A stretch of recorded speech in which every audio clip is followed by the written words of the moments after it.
Welcome to episode 64 of The Next Best Bet. Today's podcast is presented by Podgo. Podgo is the easiest way for you to monetize your podcast, providing podcasters with a flat rate for ad space so you always know how much you get when you include an ad from Podgo. We recently joined as a member and you can too. Apply today to become a member and immediately be connected with advertisers that fit your audience. That's podgo.co. Podgo.co. And when you sign up, don't forget to mention Next Best Bet as how you heard about Podgo. Now, on to the episode. And Brett, we have a very big one. Again, this is Jake Higgins, as always, with Brett Levy on the Next Best Bet podcast, episode 64. We finally got a sponsor, Brett, and we have a big episode here today. In Return to Sports, the introduction of Podgo. There you go. What a great way to start it off. And happy NBA return, restart, tip-off 2.0, whatever you want to call it. Happy NBA Day, Higgins. Happy NBA Day. Sad hindsight with Higgins Day, as if we look back at episode 63, I did not do well. My Angels moneyline bet lost. Washington minus 1.5 lost. And my pick of the pod, Red Sox moneyline lost. But, Brett, I think we need to get a stamp for you with how these MLB bets have been going, because you had another void. Well, I almost shut down baseball with the Miami Marlins there, but yeah, I had a void. I had a loss with the Brewers. I'm sure a lot of people lost with the Brewers at the Pirates. But my Levy lock pulled through, Higgins. Don't bet against my Mets, baby. The Red Sox have not been playing well. I thought they were going to turn it around when they played the Mets, and I was wrong. That has not been the case. Let's jump right into Beginner's Boulevard, though. We're going to talk about line shopping because we got a little shopping to do today, Brett. Like you said, there's the NBA coming back. The NHL starts on Saturday. More MLB games. UFC is going to be back in Las Vegas. There's a big PGA tournament. We have lots of options to bet. Now, we're not going to be on all of those sports that I just mentioned. We're going to talk about them, but we have some bets placed throughout this episode, so make sure to tune in for those. But, Brett, what is line shopping? Well, like you said, with the return of sports, you want to make sure you're getting the best price. And there are a lot of states out there with multiple sports books, and you could get different value on money lines or maybe even expanded prop bets on some books compared to others. So always make sure you're looking and exploring the market and getting the best value. Always want to make sure you have that best value. Sometimes the best closing line value, which was what our Beginner's Boulevard was in episode 63, talking about the closing line. It's all about the value. Sometimes you'll like a bet, you think it's going to cash, but you don't like the odds. And that's important if you're going to be long-term a winning bettor. So line shopping definitely helps with that. Yeah, line shopping's a great way for gamblers to make money because, if you find a bet at minus 110 versus minus 105, well, you're going to need a few less bets to break even at betting minus 105. So, line shopping's an important tip, and I'd highly advise everyone do it in states that allow it. With line shopping, you got to stay on top of it. You got to monitor it a little frequently, kind of like with fantasy sports, Brett. And before this episode, when we were going through the rundown, you helped me with some of my fantasy baseball that we've talked about on here because Nick Markakis wants back with the Braves, and he said he's gonna come back and play with the team. So he was available in both of the leagues. I picked him up in one of my leagues. The Braves are going to play at home tomorrow, so it'll be interesting to see, does he join right with the staff? Does he need a bit of a warm-up week or two in terms of simulated games? There's not the minor leagues that you can throw someone down into to go play some easy games before coming up to the majors, so it'll be interesting in terms of how Markakis comes back here. Yeah, does he end up on the taxi squad? Does he just show up at, I believe it's SunTrust Field now? I almost called it Turner Field, but that stadium's been gone for a little bit. Yeah, the Nick Markakis story is interesting, especially because he opted out for health reasons, which all the power to him, God bless him. If you don't feel comfortable playing, you shouldn't play. But after seeing what's going on in baseball this week, he decided he needed to get back into it. What? Yeah, That's an interesting call because, I mean, the Marlins, they have 15 players that have tested positive, two staff members. There have been no positive tests since Friday on any other MLB organization except for the Marlins, so that is a bit of a positive note, I guess. But you see how quickly the situation changes and how quickly it spread through a locker room. It seems kind of contrarian when everyone would be running away from a situation to just run towards it. It seems like the fireman's mentality of everyone runs away from a fire, but I'm going to run towards that fire in a sense. Yeah, I mean, it was that was the only thing that came to mind when I read that. I was like, wait, you want to come back to baseball after a team had 15 positive okay, okay, sure. But there's lots of games tomorrow night, not just the Braves, and we have some picks, Higgins. Yes, and we're not going to be on the Braves, so let's just talk about that one real quick. The Raves are facing the Braves. It's Ryan Yarbrough versus Max Fried in Atlanta, like you said earlier. There's some value here, I think, at Braves minus 1.5 at plus 145, especially if he does end up playing. That's basically the full lineup minus Freddie Freeman for the Braves, so it'll be interesting to see there. I do want to stay in the NL though, Brett. I want to go to the NL Central to start off. I like you, Darvish, and the Chicago Cubs against the Cincinnati Reds here. The Cubs are plus 110 on the road against the Reds, and it seems like a pretty much no-brainer to me. The Cubs are at the top of the NL Central early. They're 4-1. They've won 3 straight so far, whereas the Reds, they're 1-4. They're at the bottom of the division. I think the Cubs are going to take this opportunity to create that separation between one of the teams within their own division and continue that win streak. Yu Darvish is a great pitcher, and I think Chicago's going to extend that win streak to 4. Yeah, I think the Reds have been one of the biggest disappointments out of the gate. Brewers are probably also in that category, another NL Central team.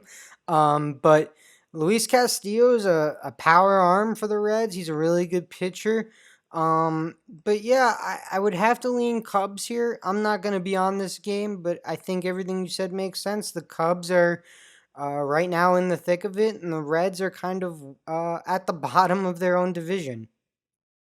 That Chicago Cubs game is a 6:10 Eastern, 3:10 Pacific time game, and the weather looks partly cloudy. Doesn't look like there should be a rainout or anything, and it looks like it's going to be in the low 80s by the time of first pitch. So, Yu Darvish, he earned a loss in his first outing. I think he's going to recorrect himself and get onto the right footing here.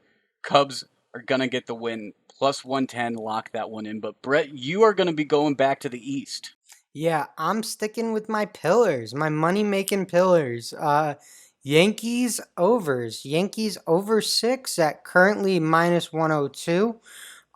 They play at Baltimore tomorrow night. J.A. Happ and John Means take the mound. The Yankees on the run line, minus 1.5, are only minus 140. So it kind of looks like it's going to be a competitive game tomorrow night, but I think the Yankees are going to score runs. I don't know what the Orioles are going to do, so I'm going to be on that Yankees over 6. Yankees over 6. The overall over is at 10. Should be interesting. Neither Hap nor Means have pitched so far this season, so it'll be their first outing for each of them. It'll be interesting to see how that goes so far because each team has gone 2-1, which is a bit of a surprise for the Orioles so far. They weren't expected to be that good, and they've got a winning record coming out of their first series. Yeah, and obviously people are excited to see the Yankees back on the field. They had a little 2-day hiatus there. They were supposed to play the Phillies, the other team involved in this whole Marlins stuff going on. But we got the Yankees playing the Orioles. The Yankees over actually cashed tonight for me. That was Wednesday night, and I look forward to having it happen again on Thursday, hopefully. Now, Brett, I do have one more MLB pick. There's a bunch of games tomorrow. There's the Red Sox Mets, there's the Royals Tigers, Rays Braves, like I mentioned, Dodgers Diamondbacks, Mariners Angels, and I think there's even a couple other games that aren't out with lines yet when we're recording this on Wednesday night that I'll put the lines of the games that I did mention there as we have them in the graphic beside me, but The game I do want to talk about before we move away from the MLB is the Cleveland Indians versus the Minnesota Twins. This is in Minnesota, and I like the over 8.5 here, Brett, and it's rather simple in terms of why. So Jose Barrios is 0-0. He did start one game though, and he allowed 5 runs. His ERA is 11.25 right now, as opposed to Shane Bieber, who's 1-0, did not allow a run though. So Barrios allowing 5 runs in his opening outing with the over-under being at 8.5. I feel like that over-under is sitting pretty low right now, and I'm taking over 8.5 at -115. Well, this is one of those early trends, Higgins. Twins and the overs are hitting, and Rangers home games and the under are hitting. So any game at the Rangers' new ballpark, take an under. Any game with the Minnesota Twins, take an over, and you'd be looking pretty good right now. So I like that you're staying on that trend, and I think it makes a lot of sense. Hopefully it pays off for you. Josh Donaldson went deep the other night. You know that the Twins led the league in home runs a year ago, so scoring runs is not the Twins' problem. Of the 4 games that the Twins have played so far, they're in the middle of a game right now that's live against the Cardinals, so we don't know necessarily if this will ring true throughout it, but the lowest amount that they've had in a game total is 9 runs.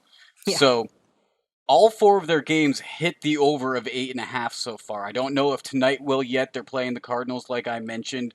Let me see what the live score is right now. It's bottom of the 7th. Twins are winning 3-0. So this one might not match the rest of that, but there's a few more innings. You never know. I mean, the Cardinals could potentially score some runs, and it turns into a different ball game potentially. So who knows? But the data the data shows with the Twins that they can give up a lot of runs very easily, as was shown in their first few games, or that they can score a lot of runs. So 8.5 feels like a low number to me. But like I said, Red Sox, Mets, Royals, Tigers, Rays, Braves, Dodgers, Diamondbacks, Mariners, Angels. Brett, which of these games are you really looking forward to besides your Mets versus the Red Sox? Well, I'm honestly gonna say Royals Tigers, and it's not because I really love these teams or love watching them play, but I think the Tigers have impressed me over this start. They're way better than I thought they were.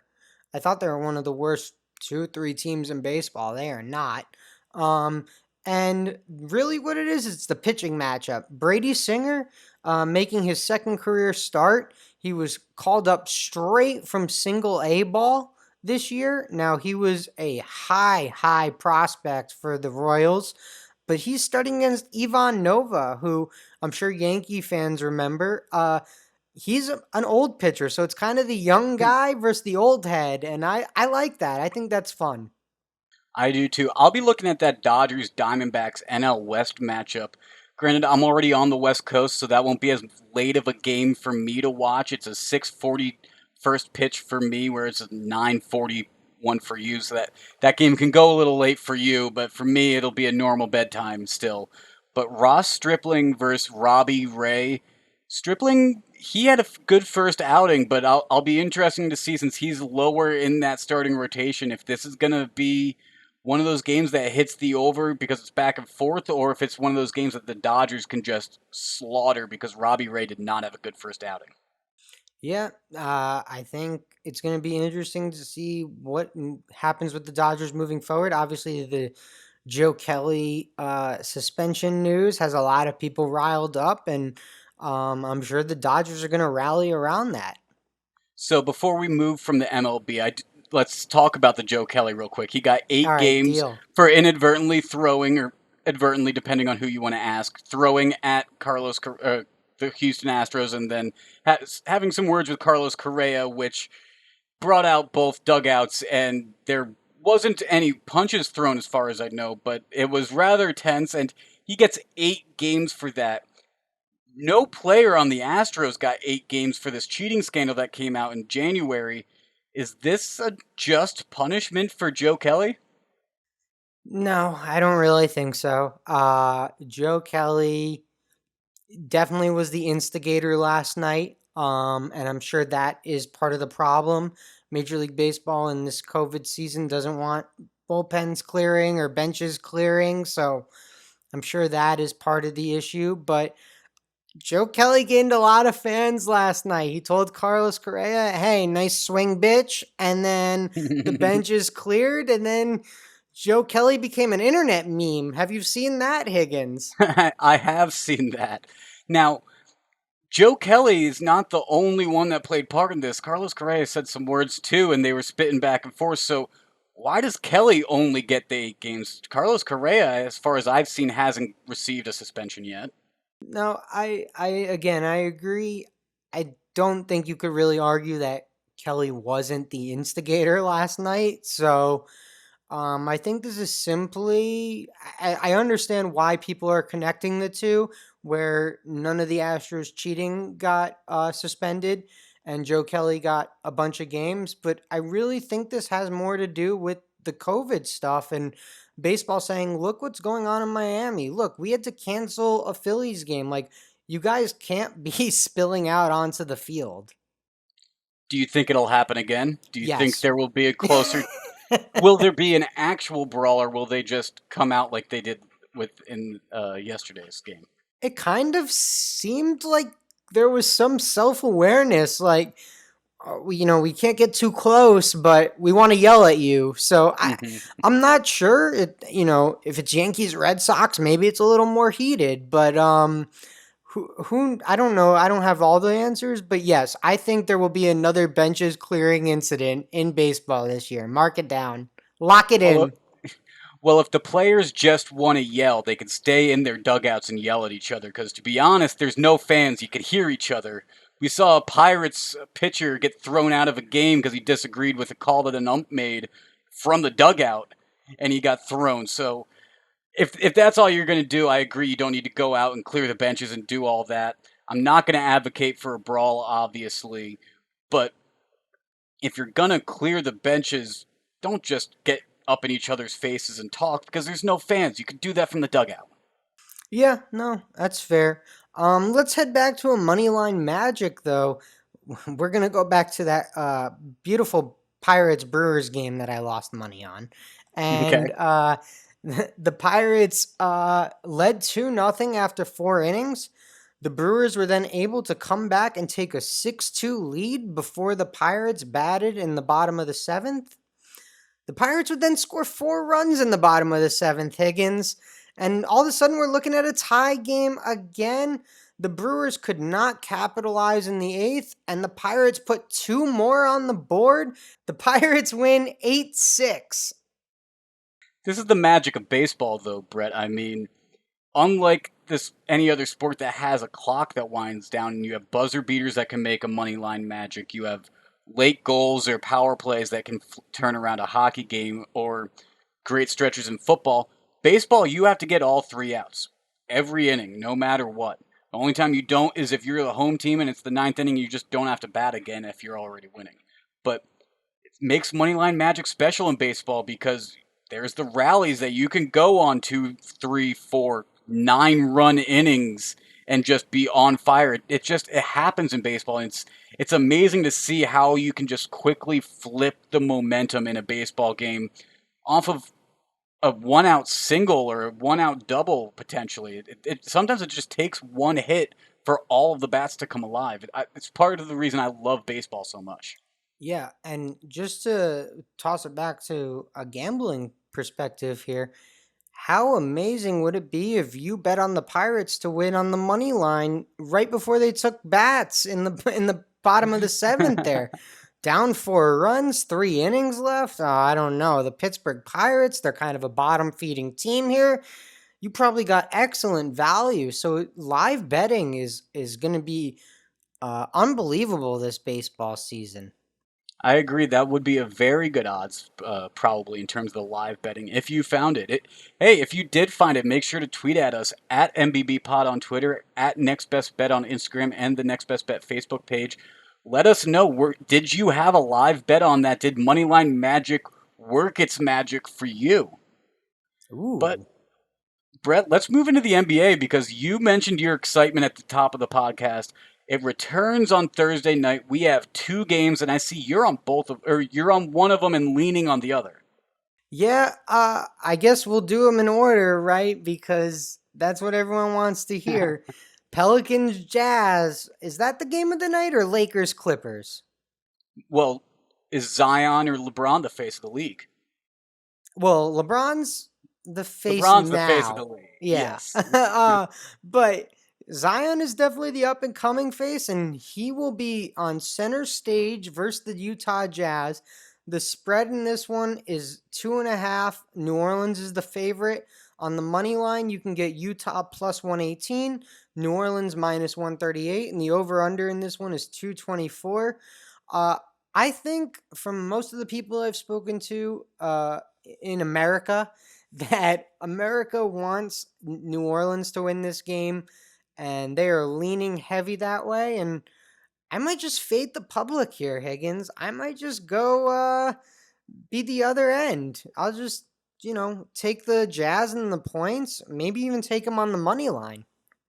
Now, how interesting is it that the Jazz are in the first game for the NBA being back when the Jazz were a part of that game in Oklahoma City that ultimately stopped and shut down the entire NBA and all of sports basically because of Rudy Gobert testing positive. I find it interesting that the Jazz are going to be at the front lines there. Maybe that's part of why everyone's rooting for New Orleans to win, and that's where all the money is, not just because of Zion. It could just be because of Zion. I mean, Zion is that polarizing of a man, but it could just also be because the Jazz left a bad taste in some of the sports fans' mouth after everything that happened, even though there's no control over it from their side in that sense. But let's get to the actual bets. Pelicans minus 2.5. That's where I'm going to be. I'm riding with the rest of America. Think Zion coming back. It'll be interesting to see how in shape he is, considering he had to go away from the bubble. And I heard talks of it was very hard for him to get in his workouts and everything, considering of how he had to quarantine and everything. But minus 2.5, a healthy Pelicans team. I'm confident in that. I'm going to take it.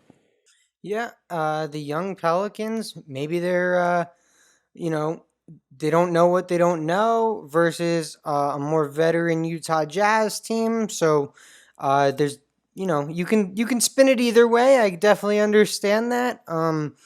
Zion is probably the most talented player on the court, so a lot of times in basketball that helps too.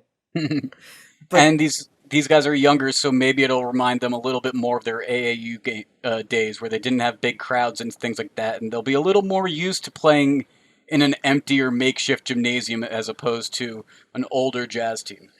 actually, something interesting I've heard, and like I didn't even really think about this, but this is like the most relaxed a lot of players have been because they don't have to deal with all these fan requests and media requests and family members requesting tickets. Like, no one can get into the bubble, no one can get to the game. So, you don't have to fly in your aunts and uncles and brothers and sisters and get them tickets and a hotel room and, make sure they have dinner. And you're just kind of really focused on the basketball. It's kind of an interesting thing that I didn't think about. Well, that's how it will be for right now, but a month and a half, 2 months in, there's going to be some homesickness. And I mean, I saw reports that LeBron, who typically goes dark on social media once the playoffs start for those 2 months, he's going to have his phone on and he's still going to have his social media and everything because he can't afford to not be in contact with his family. And when he was asked if he'd ever, when was the last time he'd ever been on a stint this far away from his family at one time, he compared it to the Olympics, but he said even that was only for about 30 days. So if you stay the entire stretch of the bubble through the NBA championship, that's in October. That's a good 2, 3 plus months there that you're going to be away from your family. Yeah, no, it's not easy, but again, like it's a different kind of stress versus like dealing with all these things on a game day versus and again, homesickness is a real thing, missing your family's a real thing. I'm not trying to minimize that, but just different types of stresses. But speaking of the Lakers, they play the Clippers in the nightcap. The Clippers are short-handed a little bit. No Lou Williams, no Montrezl Harrell. Both are six man of the year candidates, so that will hurt the Clippers bench. Also to note, AD, he's gonna wear goggles tomorrow night. I think I We going saw swimming? LeBron. Oh, what was that? We going swimming? I think I saw LeBron call him Anthony Jabbar Davis, a throwback to Kareem, who wore the goggles in the Laker uniform. So uh, that was funny. But going back to our line shopping tip, no free ads. Where Podgo's Ooh. gonna pay us, but FanDuel, however, is offering a spread the love boost. So if you're gonna bet the Lakers, definitely bet them the Lakers through this promo because you will get extra added value. I'm sure there's a max bet limit, but just something to note.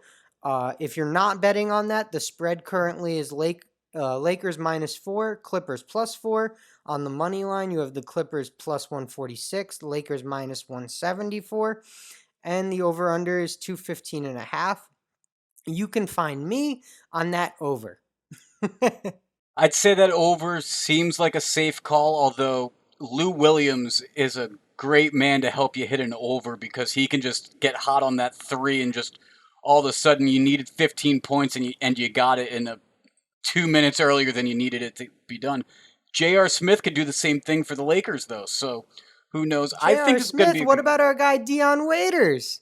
Dion Waiters. He can make a splash too when he's not on those edibles. Waiters Island, baby. We're back. Dion Waiters back for the Lakers.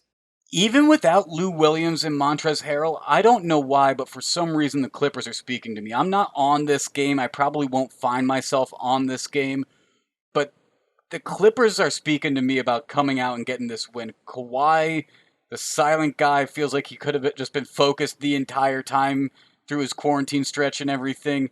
Who knows what he comes out and does? Him versus LeBron's always entertaining. You never know how that's going to go.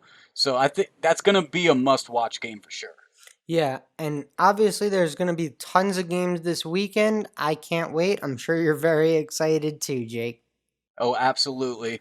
And the NHL, that kicks off on Saturday, actually. Now, you and I were not going to give any picks on the NHL, mainly because it's days away until the puck drops. And with what we saw with the Marlins in baseball, why would you make a bet on a game this far ahead at this point right now? Yeah, I agree with that. The advantages for the NHL is that they will be in the bubble situation. They will be in two separate bubbles up in Canada, so that's good. And real quick, something I that caught my interest. Obviously, I'm a New York Ranger fan, but it caught my interest from the scrimmage today. Henrik Lundqvist was the backup goalie for the Rangers today. They started with Igor in net. Now Lundqvist did get into the game, but that was definitely something I was wondering about this return to play. If the Rangers were going to go with Lundqvist, if they were going to go with Igor. Igor was better throughout the season, but it seems like based on this one scrimmage that I that I saw today, Igor may get the nod here. Now, one thing I'll be very curious about this NHL playoff format that they have, which is an expanded format, is going to be is the intensity of the Stanley Cup playoffs still going to be there even through this qualifying round? I'm sure it will be there in those later rounds, but will it be there right out the gate? I remember kind of in the very beginning when this was initially being talked about or when those first plans leaked, you heard players and some media people saying that they're not playing for the Stanley Cup. They're playing for the Calder Cup, which is what the AHL plays for. So, do you think the players are going to take this really seriously? I mean, it's a Stanley Cup is still a Stanley Cup. Yeah, I think the NHL playoffs are some of the best. Now, obviously, everything loses a little bit without the fans in the building, but these guys dream their whole lives of, in some cases, winning an NBA championship or an NHL championship or a Super Bowl or a World Series, right? Like the opportunity to do that, they're not going to care that there was a 3 month break in the middle of the season. And, we've seen guys like Giannis and Austin Rivers say this might even be a harder championship to win with the pause. So, everyone's going to have a different opinion on it, but yes, I think the playoffs will be just as exciting because this is these guys' dream since, they were kids. Yes, and one other quick thing to mention from the exhibition games that have happened. We saw it with the Flyers and the Penguins. We saw it with Toronto and Montreal. Rivalry teams that played in their exhibition games. They came together before during the national anthem, and they stood intermixed with each other, just showing support of everything that has gone on between the coronavirus, the social justice movements with Black Lives Matter, and everything, and just everything that has been dealt with in America and in North America overall throughout this. So seeing the Flyers and Penguins stand next to each other, for me as a Flyers fan, was very weird. I'm not used to really seeing that.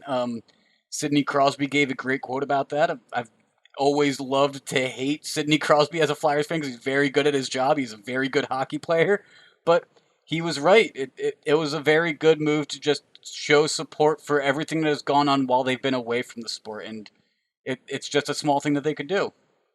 Yeah, no, I think that was great, and I'm excited for the return of the NHL this weekend. NBA, NHL, it's almost like what UFC. Okay, well, we may have another bet just between you and me that I just thought of right now, though, Brett, because we have had opt outs in the NFL. So, should we try to set an over under of how many more players will opt out before our next episode? Oy, a lot. But A lot. we have 6 New England Patriots have opted out, most notably Donta Hightower and Patrick Chung. Obviously, Adam Schefter had a very attention grabbing tweet the other day with that the anonymous NFL executive, right? I'm sure you Bill saw. Belichick had something to do with it. Just Yeah, I mean, I'm not gonna get that. I'm not gonna go Michael Porter on you and come out here with these conspiracy theories, but I don't know. It's certainly interesting. 6 players opting out from one team is notably high. and two of their all-star, Pro Bowl, All-Pro, whatever you want to call them, defensive playmakers in Hightower and Chung. That New England defense last year was phenomenal. It'll be interesting to see what they are like now without two of those key pieces. Some other notable players that came out: Devin Funchess, Marquise Goodwin, the receiver from Philly, Michael Pierce, Star Latulole, Eddie Goldman, Andre Smith, Nate Solder, the tackle for the Giants, a former Patriot player, and then just a few other players as well. The numbers, it just keeps growing to be more and more players opting out. Yeah, I mean, how smart do the Chiefs look? Playoff Damien, as Joe Buck would call him. Damian Williams opted out of the season for the Kansas City Chiefs. Obviously, there was a lot of talk like when the Chiefs drafted Clyde Edwards-Helaire. Um, so, that works out. But yeah, I mean, even going back to the Patriots thing, they lost pieces in free agency from that defense. Now you're using 2 places, like the continuity, all the roster adjustments. It's going to be an interesting football season. I think we got our first taste of that this week and seeing what was going on in Major League Baseball. Uh, Other notable news from the NFL: T.J. Hawkinson, Kenny Galladay, and Lane Johnson were among the notable players placed on a COVID-19 list. Now, this doesn't necessarily mean that these players have COVID or that they've tested positive, but they have been in contact with people who have tested positive. So this is an interesting list, or I don't know what to call it. It's not an injured list. It's just an interesting list to keep your eye on. It's almost a pup list, like a physically unable to perform list in a Yeah, that's sense. much more accurate, I would say. The NFL, it's going to be interesting to see how this continues to come about because unlike the NBA and the NHL who have a bubble, the NFL is going the route of the MLB, where they will be traveling to and from these places. Now, the MLB situation is much different. They play series, they're going to be in cities for longer amounts of time. The NFL, they could basically travel there if they want, show up the night before, go to the facility the next day, play the game, and leave.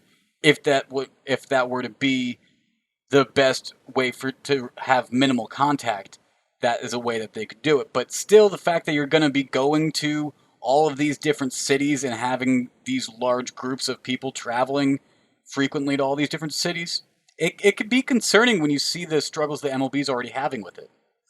Yeah, I definitely agree with that. And my last bit of NFL news for you today, Higgins. Lamar Jackson's trying to get AB to unretire. He's like retired every other week this offseason, and Lamar Jackson thinks he'd be the perfect fit for the Ravens. And he said the Ravens locker room isn't like any other locker room in the league. So I don't know. Do you think AB could end up in Baltimore? Yes, because this is not the first time that Lamar Jackson has called for this. I mean, his receiver Hollywood Brown is related to Antonio Brown. They're Yes, they're cousins. cousins. So it would not surprise me that they've been in each other's corner the entire time. Harbaugh is a player's coach. He would try to make it work if it were feasible, salary cap wise, I think. And Lamar Jackson, your young quarterback phenom that has done a phenomenal job for you in his 2 years with the organization so far. You want to keep him happy, and if he says AB can make his job easier, I want to see Lamar Jackson's job be easier because he's already very entertaining, and if he's got an easier job, it's just going to be more entertaining. Yeah, I I kind of lean the other way. I don't know if forget Baltimore. I don't know if any team's gonna sign AB. To be honest with you, he's got so much baggage with him. I Is don't it have much worth? confidence outside of Baltimore, to be honest. Yeah, I know Russell Wilson's tried to advocate to get him up there, so maybe those are the two leaders. If you call it that. It's going to be a tough sell. It's going to be a tough sell, in my opinion. I don't really see AB coming back. If you are looking at signing AB, is your first question, has he stayed out of a cryogenic chamber or has he found a new football helmet? I think my first question. Yeah, I, I don't know what. There's so much fucking baggage with that guy. There is a lot. There is a lot. Oh man, Let's but jump into the NCAA football, though, because let's there's do been it. some news there as well. Before we get to what I would really like to talk about, let's talk about the Virginia Tech news that you told me. Yeah, Virginia Tech corner Caleb Farley will sit out the 2020 season. Farley is considered one of the better cornerback prospects in this year's upcoming NFL draft. He said he saw NFL players sitting out and that he doesn't feel comfortable playing and that he's going to take this season and focus on training for next year's draft. And I think it's important to note that Farley also said he lost his mother in 2018 after a battle with breast cancer and that he can't afford to lose any more family members. And Caleb Farley has definitely got a fan and supporter in me. Me too. I mean, college athletes should absolutely be looking at how the professionals within their sport are conversating regarding playing during this coronavirus pandemic because if there are players that are willing to give up their paychecks and sit on the sidelines and lose actual monetary gain because of it, then why would you go and risk competing at the amateur level for it other than for your degree? Yeah, no, I agree. Best of luck to Caleb Farley and his family. I agree. But Brett, the really big NCAA football news that I wanted to talk about was what happened in the ACC today in regards to them announcing a schedule format that's coming out. It includes Notre Dame playing in the ACC, competing within a conference. Now, Notre Dame, as everyone knows, has been notoriously independent. And personally, I hate this decision, Brett. I hate it because you're giving Notre Dame an opportunity to compete for a conference championship for one season without any obligation for them to stay in the conference. They can literally win the ACC, get bragging rights, and then leave and go be independent and say, see, that's why we don't go in a conference because we would just win every single time. It's boring. They can use that as a reason to stay independent for years. And while there is 1 year of financial gains and profits that can be made. Notre Dame has a huge TV contract every year that obviously you would assume ACC is going to get part of in parts of this. I don't see the value being there for the ACC outside of 1 year of financial gain, and I don't know if that risk is worth it because if Notre Dame wins a championship, I think it's going to get held against the ACC and make them look embarrassed for the next decade. I don't know. I feel differently. Notre Dame plays 6 games a year against the ACC anyway. All their other athletics programs play all their games in the ACC. So there's already a strong connection there. Now, I definitely understand, like, sure, I don't love that they just get to dip their toe in the water and say, nah, conference play isn't for us, but thanks for letting us play for a year. Yeah, that's not great. But I think every conference in America would be bending over backwards to get Notre Dame in their conference for a year. So the fact that the ACC got it done, props to them. And also, I look forward to the Syracuse Orange beating the Notre Dame Fighting Irish in South Bend this year. And Dino Babers can take a shower and all that extra money he's getting from that Notre Dame TV contract. So go Cuse. I'm excited for the Notre Dame Cuse game. And that's kind of really how I feel. But I definitely understand the frustration of people who don't like that they can just hop in and hop out whenever they so please. You bring up the good point of all the other sports of Notre Dame are already in the ACC, so there is strong ties. But while you use that as an example for your reasoning, I feel like that only strengthens my point on join the ACC conference or just leave. Don't have a season with us. We'll give up the 6 games. We'll restructure our schedules as we need to as the ACC. Go play with the Big Ten if you want. You know what? As the ACC, I think this was the perfect bargaining chip to basically convince Notre Dame it's in their best interest to join a conference, and instead they completely botched it. And they let Notre Dame do what Notre Dame always does, and they skated along being an independent, and they're going to continue to do so. Well, BYU is another big football program that's an independent. I They're wouldn't not be nearly as big as Notre not Dame. Don't nearly bring as them big up as in the Notre same Dame, but two conversation. Heisman winning quarterbacks and also a national championship. So BYU will probably also get to quote unquote skate by, and maybe they end up in the Big 12 this year. Maybe they end up in the Pac 12, Pac BYU 14, belongs in the Mountain West. Mountain They don't West. belong in the Power I'm just 5 for saying football. they could It's be not the another same team that gets conversation. this. I don't No, think it's the same conversation. you and I agree. Notre Dame is the prized football program in America. Everyone wants them in their conference. I'm not comparing BYU to Notre Dame. I'm just simply saying that a BYU program could also end up doing this exact same thing. Now, Yes. on a smaller scale, because the money's not the same, but why wouldn't you add BYU if you're the Big 12 right now? You only have 10 teams. You add an extra game. That's extra revenue for your conference. Why not? I don't see any reason why not to do that with BYU, but when you have Notre Dame in the ACC for everything but football, there's no reason to let them skate by and get a 1 year pass like this to me. That's my biggest hiccup in all of this is the ACC has done such a good job of getting the Notre Dame athletics programs in everything but football and even getting them in 6 games per season like you said. But when basically a golden egg falls in their lap of an opportunity to get Notre Dame into their conference permanently, they just say, we'll give you a 1 year deal. Maybe I'm wrong, and maybe after 1 year, Notre Dame is just like, you know what? This actually was beneficial for us. We are going to stay because maybe it does turn out to be more money even for Notre Dame. But I don't think that's how it's going to go. I really don't. And if they end up beating Clemson in the ACC championship and they take the ACC championship trophy back to South Bend, that's going to be embarrassing. Well, they're not going to beat Syracuse, so they're not going to win the ACC title. Okay. But I have one more bet on this pod I want to give out.